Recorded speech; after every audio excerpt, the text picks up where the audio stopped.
पंच परमेष्ठी भगवान की, आचार्य श्री गुरुवर कुंद कुंद महाराज की, आचार्य श्री गुरुवर विद्या सागर महाराज। बोले परम पूज्य गुरुदेव निर्यापक श्रमण मुनि पुंगव श्री सुधा सागर जी महाराज की, मुनि श्री पूज्य सागर जी महाराज की, समस्त मुनि संघ की। किसी भी वस्तु से हम कुछ लेना चाहते, वह वस्तु हमें देना भी चाहती है और लेन देन हो भी जाता है। कोई भी चीज हो, हम लेना चाहते, वो देना चाहता है और लेन देन हो भी जाता है। चाहे एक पेड़ पौधा क्यों ना हो, एक गमला होता है, गमले को हम लगाना चाहते हैं वो लग जाता है, हम फूल देखना चाहते हैं वो फूल जाता है, लाभ भी ले लेते हैं। भगवान भी हमें जो देना चाहते हैं हम ले लेते हैं, हम जो लेना चाहते हैं वो ले लेते हैं और लेन देन हो भी जाता है। गुरु महाराज से हम जो चाहते हैं वो मिल जाता है, हम ले लेते हैं वो दे देते हैं, सब कुछ हो रहा है। लेकिन सवाल ये है कि लेन देन होने के बाद फिर क्या संबंध होते हैं। लेन देन जब तक चलता है तब तक उन संबंधों को संबंध मत मानना, वो संबंध है ही नहीं, वो तो मजबूरी के संबंध है, वो तो स्वार्थ के संबंध है, वो तो भय के संबंध है, वो तो लोभ के संबंध है। क्योंकि हमें अभी सामने वाले से मिल रहा है, वो हमें दे रहा है। ये तो पशुओं में भी होता है, पशु भी जो उन्हें देता है उससे बड़ा प्यार करता है और पशुओं का मालिक भी बहुत पशु से प्यार करता है क्योंकि उससे मिलता है, पशु से मिलता है, उसको खेती के काम आते उसके पशु। गाय दूध देती है, उसको बिनौला खिलाता है। ये कोई आश्चर्य की बात नहीं। कौन किसने कितना दिया, कब दिया, हमने लिया, ये सब चीज़ें संसार में लेन देन होने के बाद पता चलता है कि संबंध खोटा था कि चोखा था। लेन देन होने के बाद ले लिया, दे दिया, अब क्या संबंध रहेगा? अब क्या अब भी दोनों में वही आकर्षण है? अब भी क्या आपके मन में वही परिणाम है? यदि अब उसके बाद देखना पड़ेगा, आप लोग संस्थान से, आप लोग धर्म से बहुत कुछ पा लेते हैं। मंदिर जाते हैं, मंदिर से हमें बहुत कुछ मिल जाता है। क्या मंदिर से जाने के बाद भी हमारा भगवान से संबंध है? गुरु से मिलने के बाद हमें आशीर्वाद मिल जाता है, उसके बाद भी हमारे कोई संबंध है? कल हमने कहा था कि हर चीज का एक मूल्यांकन होता है। कोई भी वस्तु तुम्हें चाहिए है, पहले बताओ मिलते ही तुम्हें कितना आनंद आएगा? मिलते ही कितना आनंद आएगा? मिलते ही क्या आप उस व्यक्ति को जिसने दिया है उसको थैंक्स कह पाओगे? जो वस्तु हमें उपलब्ध हुई है क्या उसको सिर पर रख पाओगे? कितना बहुमान दे सकते हो? कितने के बदले में वो वस्तु मिली है? कितने पुण्य के उदय से वस्तु मिली है? संसार में कितने लोग हैं जो तड़पते हैं उस वस्तु को, उनको नहीं मिली, तुम्हें मिल गई, तो उसका बहुमान कितना है? जैसे हमने कल कहा था, समय सार हाथ में आते ही कैसा लग रहा है? क्या ऐसा भाव आ गया, आज मेरे जन्म जन्म का पुण्य उदय आया है, तब मुझे समय सार का दर्शन हुआ है? क्या पढ़ते हुए ऐसा भाव आया? क्या पढ़ने के बाद ऐसा भाव आया? पढ़ने के बाद, याद करने के बाद कैसा भाव आ रहा है? मैंने जो पाया है ये मैं जन्म जन्म तक भी नहीं भूलूंगा। परीक्षा दे के ही भूलना नहीं, लेन देन करके भूलना नहीं, जन्म जन्म तक भी नहीं भूलूंगा। भवांतरेपि न कदाचित पीक्षितोषि, भक्तांबर पाठ में एक पंक्ति आई। क्या कहता है भगवान मानतुंग आचार्य, भगवान से क्या कहते हैं? मैंने सारी दुनिया सब देख ली है, सब कुछ देख लिया, लेकिन सब देखने के बाद जब आपको देखा है तो मात अभी आनंद नहीं ले रहा हूं। भवांतरे पे कदाचित नपेक्षितोषि, भवांतरों में भी अब तेरे अलावा मुझे किसी को देखना नहीं है। बस ये है भक्ति, ये है समर्पण। यहाँ से शुरू होता है चमत्कार, लेन देन से नहीं।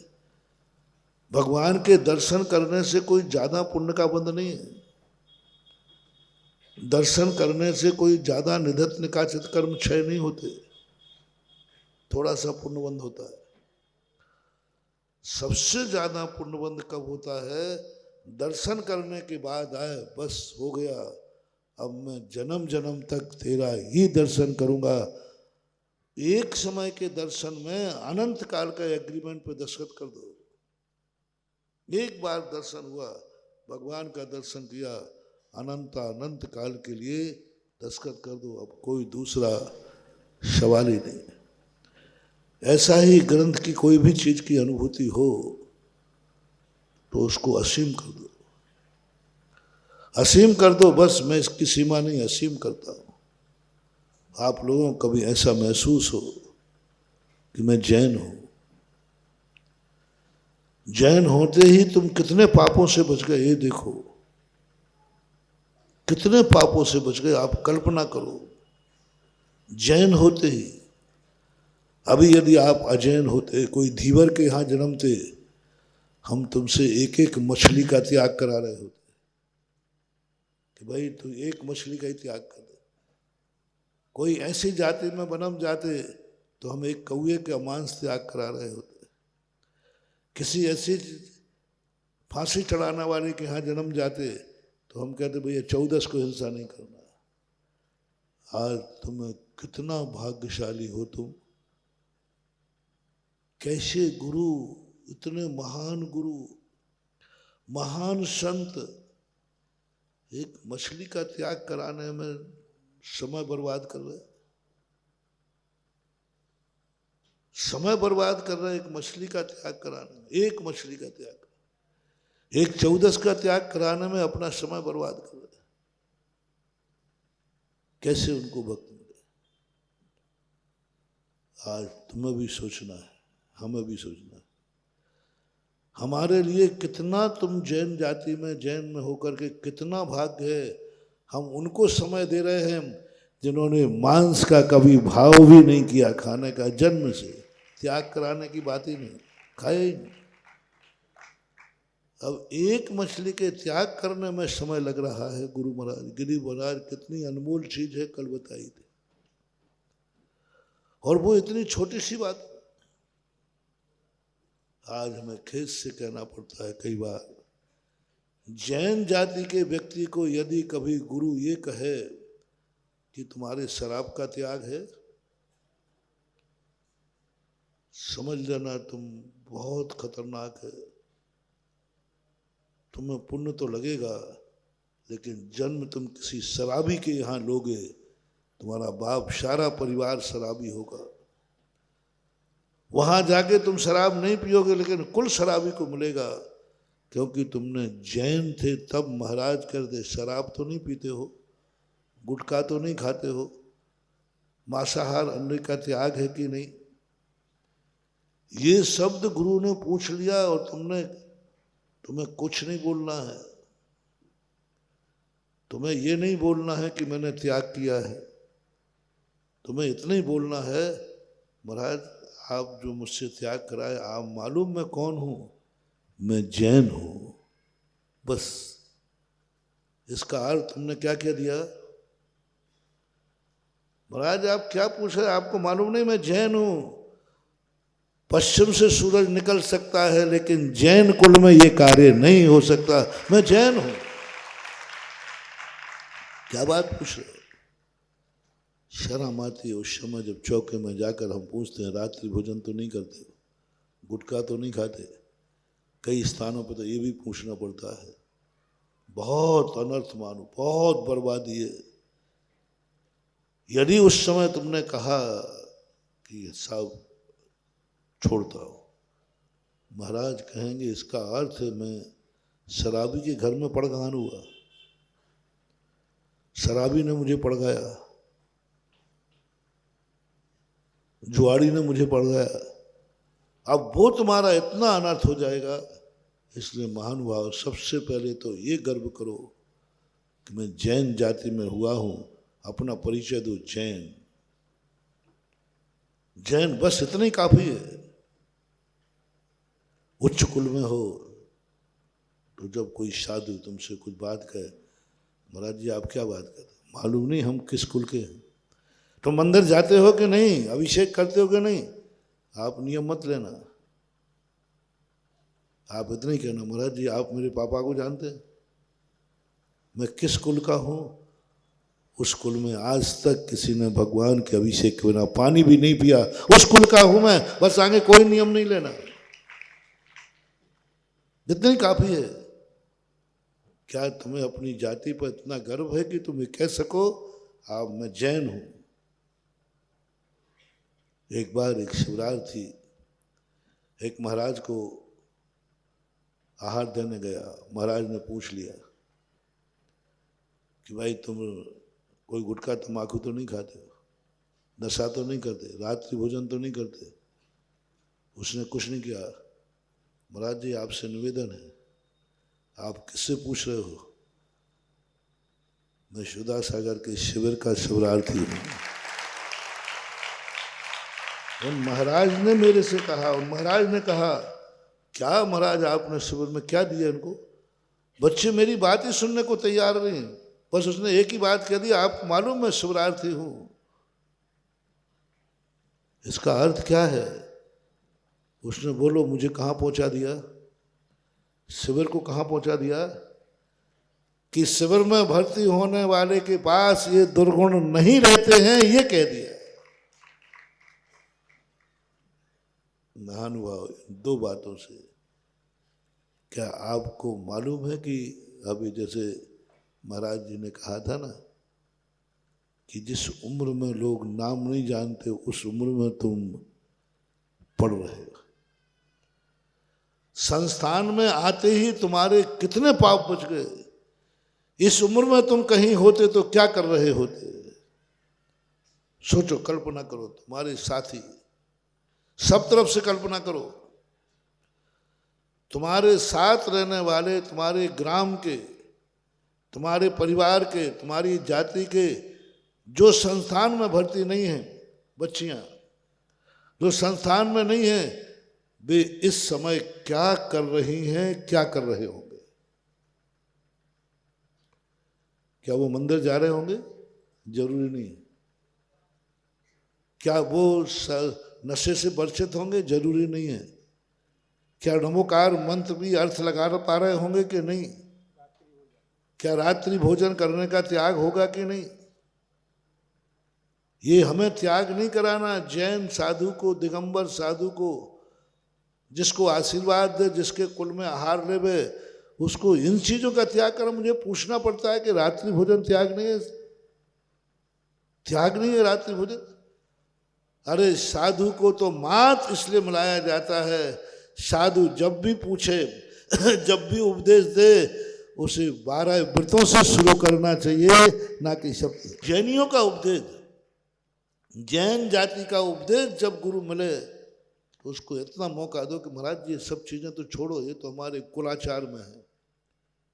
क्या कह रहे महाराज, आप रात्रि भोजन नहीं करते हो। महाराज ये तो कुलाचार में, ये तो आपकी जरूरत क्या, ये तो मेरे कुल में मेरे बाप दादों ने त्याग करा दिया, ये तो मेरे कुल में है। ये नशे का त्याग करना कुल में है, अभक्ष का त्याग करना, फास्ट फूड आदि ये सब त्याग। ये महाराज त्याग कराने में आप समय बर्बाद क्यों कर रहे हो। हम आपके सानिध्य में इसलिए नहीं आए कि आप मुझे नशों का त्याग करा। ये सब जो तुम कह रहे हो, ये सब मैं त्याग करके आया हूँ। ये तो मेरे माँ बाप ने त्याग करा दिया था और मैं स्कूल में हूं। आप तो मात मुझे आगे 12 व्रतों से शुरू कीजिए। यदि तुम्हारे पास कोई भी साधु यदि तुम्हें इतना योग्य समझ लेता है कि इनको सीधा 12 व्रतों का उपदेश दो, जाओ। यदि गुरु की तुमने इतनी कद्र कर दी, एकदम तुम साक्षात तीर्थंकर गुरु मिलेंगे तुम्हें। साक्षात तीर्थंकर गुरु होंगे, गणधर परमेष्ठी गुरु होंगे, क्योंकि तुमने गुरु का कहां से उपयोग किया? 12 व्रत। बाकी सब कुलाचार में थे। कुलाचार। संस्थान और शास्त्री के लिए हमारा उपदेश, हमारा उपयोग वहां होना चाहिए। महाराज क्या बात कर रहे हो आप? क्या पूछ रहे हो कि रात में तो नहीं खाते? कोई पूछे तुम गुटखा तो नहीं खाते, तम्बाकू तो नहीं खाते, फास्ट फूड तो नहीं खाते, अभक्ष कोई चीजें तो नहीं खाते, रात में भोजन तो नहीं करते, अभिषेक पूजन करते हो क्या? वे कहते जाए तो मुस्कुराते रहना और अंत में कहना महाराज जी, पंडित जी, श्रीमान जी, मैं ज्यादा कुछ नहीं बोलूंगा, मैं संस्थान का पढ़ा हुआ हूं। क्या ये गौरव आप अपनी जिंदगी में पा सकते हो? मात्र इतना ही परिचय, संस्थान का पढ़ा हुआ हूं, संस्थान में पढ़ा है मैंने, महाराज जी का आशीर्वाद लिया है मैंने समाज की 5 साल भोजन किया है, समाज का भोजन किया है। 5 साल मैंने प्रोशन की गद्दियों पर बैठ के प्रोशन दिए। बस इतने काफी है, मैं संस्थान का हूं। आज मैं आप लोगों को गुरु दक्षिणा में कुछ नहीं मांगना चाहता हूं। एक ही चीज कि तुम्हें जब कोई पूछे तो क्या तुम कह सकोगे? ये सब पूछने की जरूरत नहीं, बस इतना ही काफी है, मैं संस्थान में। और जो संस्थान में पढ़ता है वो इन सब से दूर होता है, जो इनसे दूर नहीं है वो संस्थान में का छात्र है ही नहीं। क्या ये गौरव मुझे प्राप्त कराओगे? मैं भी गौरव प्राप्त कर लूं? कोई मुझे कहे कि महाराज आपका विद्वान हमारे यहाँ प्रवचन करने आया था, कोई कहे कि महाराज आपके यहाँ से पढ़ा हुआ छात्र मेरे गांव का है, मेरा बेटा है, मेरा भाई है, मेरी बिटिया है, मेरी बहन है, XYZ। महाराज वो आपके संस्थान में पढ़ते थे ना, एक बच्ची, वो हमारी भांजी है, हमारी पोती है, हमारी बहन है, हमारी बिटिया है। ऐसे ही तुमसे महाराज वो मेरा पोता है, वो मेरा भाई है, वो सब। और यदि वो और कोई भी रिश्तेदार गांव का है, महाराज वो मेरे गांव के तुम्हारे संस्थान में इतने पढ़ते हैं, क्या मैं कह सकूंगा? मैं जानता नहीं हूं, तो मैं पूछूंगा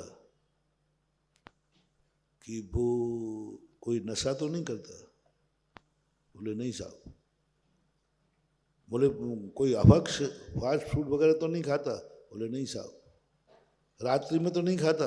बोले नहीं साहब। प्रतिदिन अभिषेक पूजन करता है? बोले जी साहब। मैं कहूँगा पक्का है, वो मेरे संस्थान के बालक है, मेरे संस्थान की बालिका है।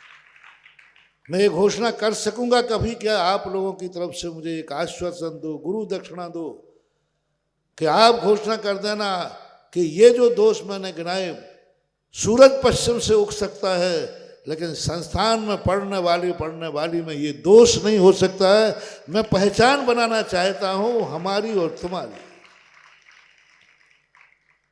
और मैं चुनौती देना चाहता हूं, सारे भारत के लोगों से कहना चाहता हूं, मेरे संस्थान में पढ़ने वाला बालक बालिका रात में खाते नहीं मिलेगा। मेरे संस्थान का बालक बालिका कभी भी कोई अभक्ष खाते नहीं मिलेगा। मेरे संस्थान की बालक बालिका कोई फास्ट फूड आदि अभक्ष चीजें खाते नहीं मिलेंगे। ये मेरी ध्वजा हो, ये मेरी पहचान हो। जहां जहां श्रीमत संत की ध्वजा हो वो छाया में ये सब कुछ नहीं होना चाहिए, तब बात बताएगी। लेन देन तो हो जाता है, लेन देन के बाद क्या हुआ? लेन देन तो हो गया, मैंने पढ़ा दिया, तुमने पढ़ लिया, आगे क्या संबंध है? संस्थान में तुमने पढ़ लिया, संस्थान में पढ़ा दिया, संस्थान के बाद तुम्हारा क्या है? तुम जब संस्थान में रह करके भी नहीं सुधर पाए तो संस्थान के बाहर जाके क्या खाक सुधरोगे? सावधान। संस्थान में रह करके तुमने अभिषेक से वंचित रह गए, यूं सो गए, श्रद्धा झूठा श्रद्धा बनाया। महानुभाव, बहुत बड़ी गलती मत करना। संस्थान में जो कुछ तुम्हें सिखाया जाता है उसमें किसी में भी तुम कभी बहाना मत बनाना। आज नहीं जाऊंगा, आज मन नहीं हो रहा है अभिषेक करने का, तो क्या करें? बस सिर दर्द लगा दिया, बाम लगा के सो गए। बोले साहब बहुत सिर दर्द हो रहा है, और बिल्कुल नहीं हो रहा है। क्या बना? वैसे तो तुम मना कर नहीं सकते, चालान हो जाएगा। अरे साहब बहुत सिर, और बांध और लिया रुमाल से, बाम लगा ली, और हो नहीं रहा था, मात जाना नहीं था। सावधान, एक दिन भी तुमने कर लिया ऐसा कर्म होगा जिंदगी भर के लिए माइग्रेन, जिंदगी भर के लिए। अब कोई दुनिया की कोई दवाई तुम्हें काम नहीं करेगी। एक दिन का अभिशाप है कि तूने अभी संस्थान में रह करके, संस्थान से पढ़ करके अभिषेक के लिए बहाना बनाया था।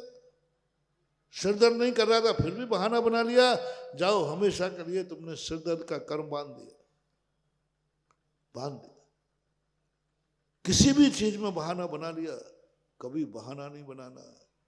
बल्कि सिरदर्द हो रहा हो और कोई कहे कि नहीं आज मत जाओ तुम्हारी तबीयत खराब है, बोले तबीयत खराब है, अभिषेक के लिए तो मेरी ठीक है,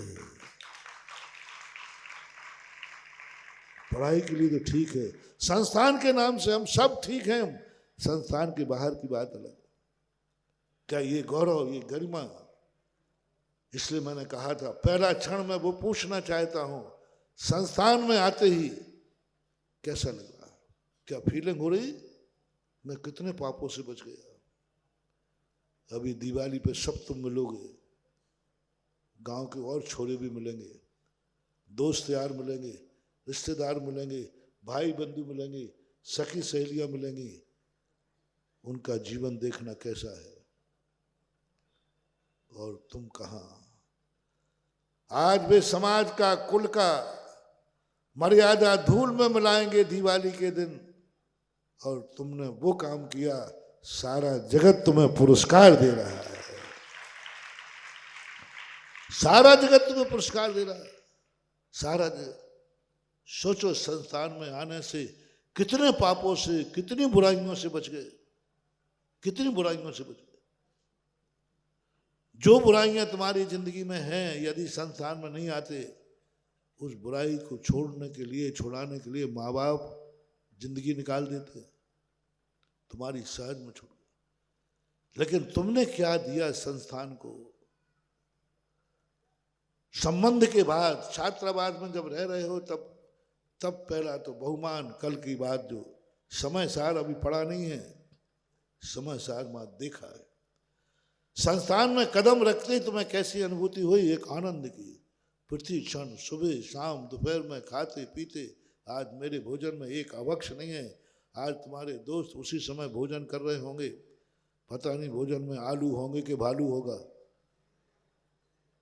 भोजन करते समय, संस्थान का भोजन करते समय कोई आलू खा रहा होगा, कोई अंडे खा रहा होगा, कोई अवक्ष खा रहा होगा, कोई बैगन खा रहा होगा, कोई गणंत खा रहा होगा, कोई अमर्यादित खा रहा होगा, कोई वर्षों पुराना अचार खा रहा होगा, पता नहीं क्या क्या खा रहे होंगे। और तुमने कितने भाग्य हैं कि बिना त्याग किए संस्थान में तुम शुद्ध भोजन कर रहे हो। कि देखो मेरे भोजन में बैगन नहीं है, मेरे भोजन में आलू नहीं है, मेरे भोजन में प्याज नहीं है, मेरे भोजन में कोई ऐसा अभक्ष नहीं है जो कुल की मर्यादा के विरुद्ध हो।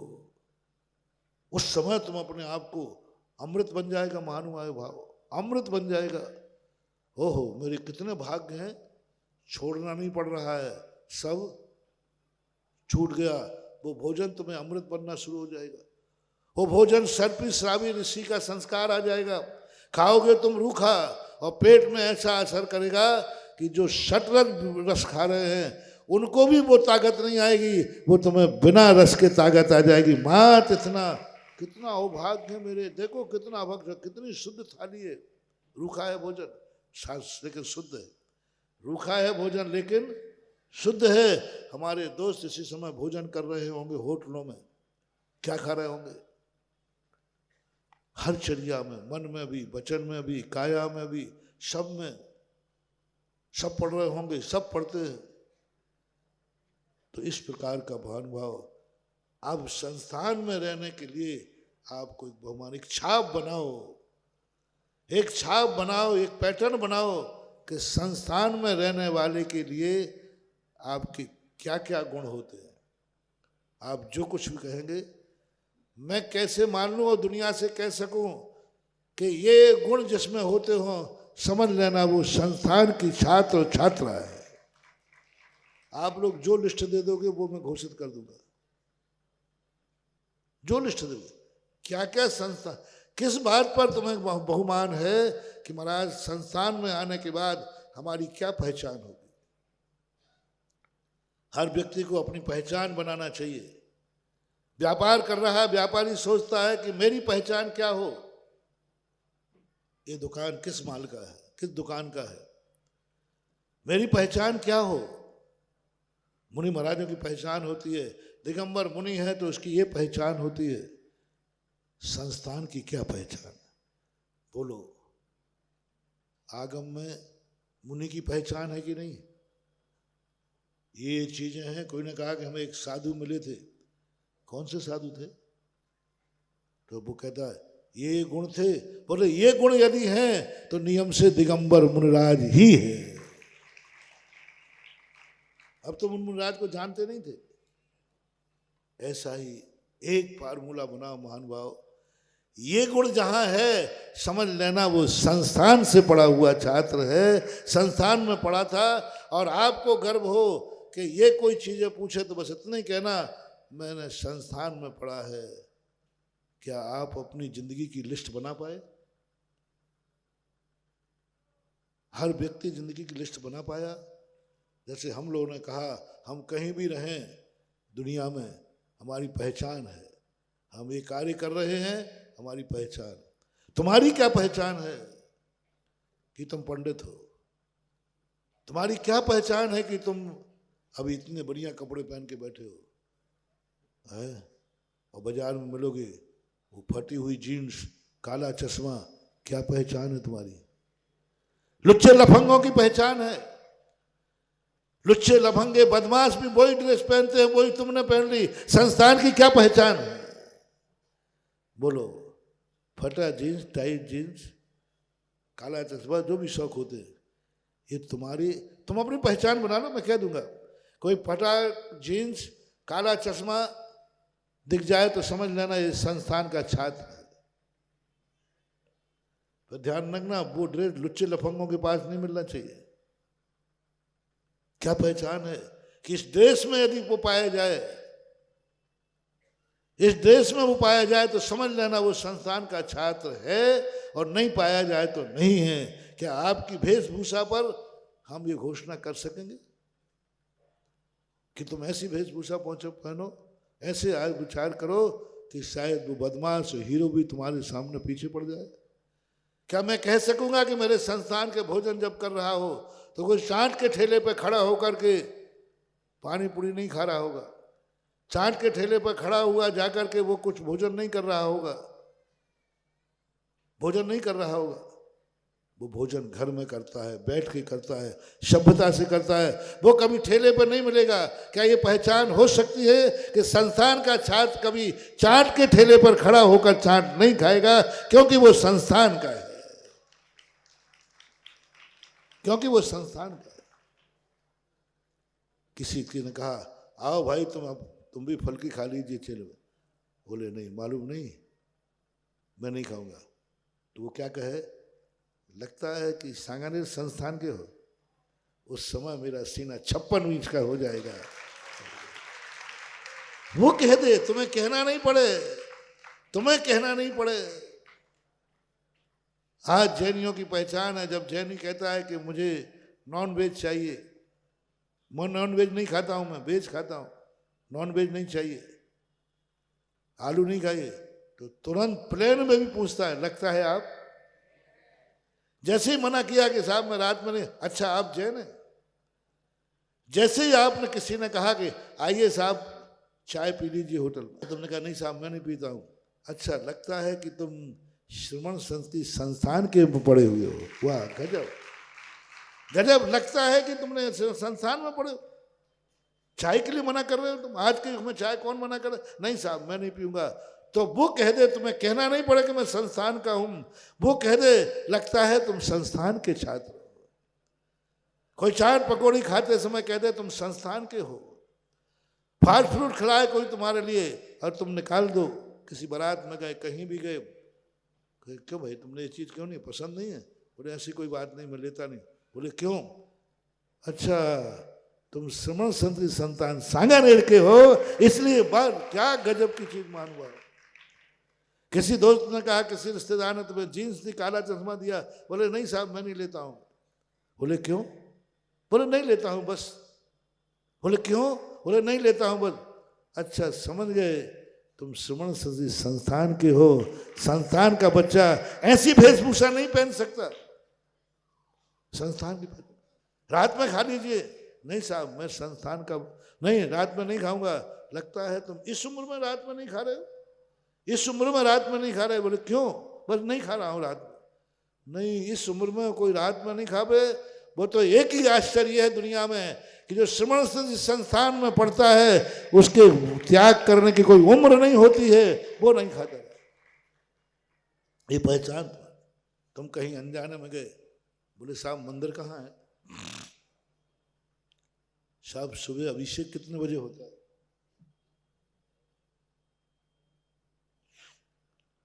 दुनिया के जवान कहीं पूछते हैं जाकर कि भाई यहाँ होटलें कितने बजे खुलती है? होटलें कितने बजे खुलती है? और तुम्हारे ने पूछा कि भाई यहाँ मंदिर कितने बजे खुल जाता है, अभिषेक कितने बजे हो जाता है? सामने वाले क्या बोल रहे हो, अभिषेक कितने बजे हो जाता है? क्यों? बोले अभिषेक करना है। इस उम्र में अभिषेक? कहीं आप श्रमण संस्थान के तो नहीं हो। कुछ मन बोलना, मुस्कुरा जाना, उस समय देखना। हमारा आशीर्वाद देने की जरूरत नहीं, तुम्हें एडवांस में लाखों आशीर्वाद तुम्हारे पास है। कहीं जाकर तुमने कहीं नौकरी में चले गए, कहीं नहीं ट्रांसफर हुआ तुम्हारा नौकरी में, वहां समाज से बैठकर पूछा भाई यहाँ मंदिर है कि नहीं, अभिषेक कितने बजे होता है, कितने बजे क्या होता है? आश्चर्यचकित। आज कौन पूछता है ये सब चीजें, और तुम पूछ रहे हो। ये पहचान तुम्हारी होना चाहिए। बस आज समय आपका हो गया। सबके लिए एक ही बात है, संस्थान की क्या स्मृति है तुम्हारे पास, संस्थान की क्या पहचान है तुम्हारे पास। वो पहचान स्थायी है, मेरी पहचान पिछी है। बोलो मैं इसको कब छोड़ता हूं। तुम्हारी ऐसी कौन सी पहचान है जो संस्थान की दुनिया हमारी पिछी? कब कब देखते हो पिछी? दुनिया इसको देख के क्या मान लेती है? तुम्हारी ऐसी क्या चीज है तुम्हारे पास जिसे दुनिया देख के मान ले कि संस्थान का छात्र है? वो निर्णय आपको करना है, वो फैसला आपको करना, बच्चे बच्चों दोनों को करना है। क्या है तुम्हारी पहचान कि 24 घंटे खाते समय, उठते समय, बैठते समय, सोते समय, चलते समय, बाजार में, घर में, जहां दुनिया में हो, हमेशा दूर से दिखना चाहिए जैसे मुनिराज है, तुम्हारे गुरु हैं। खाते समय दिखते हैं कौन है? बोलो। चलते समय दिखते हैं कौन है? बैठते समय दिखते हैं कौन है? सोते समय दिखते कौन है? 24 घंटे में किसी भी समय देख लो, दुनिया से कह देंगे ये दिगंबर। ऐसे ही तुम्हारा अभी चाहे रिश्तेदारी में जाओ, चाहे कहीं भी जाओ, दुनिया में कहीं जाओ, तुम्हें एक पहचान बनाना है। यहाँ वहाँ जहाँ कहाँ जहाँ तहाँ कहीं भी जाएंगे, लोग देखकर पहचान जाएं कि ये श्रमण संस्कृति संस्थान का छात्र है। चाहे वो भोजन की थाली हो, चाहे कपड़े हो, चाहे बाजार हो, चाहे मुंह से निकली हुई वाणी हो, चाहे आंखों से देखने वाला दृश्य हो। कोई चित्र टंगा था, सब देख रहे थे, तुमने नजर झुका ली, किसी ने देख लिया, बोले भाई सारी दुनिया देख रही कितना ब्यूटी चित्र है। मुझे अच्छा लगता है कि तुम संस्थान के हो, इसलिए गंदा चित्र नहीं देखोगे, क्योंकि संस्थान के हो। और उनके साथ तुम भी खड़े हो गए तो कुछ पहचान बनाओ। सबके लिए आशीर्वाद। कार्यक्रम और भी है। महावीर भगवान की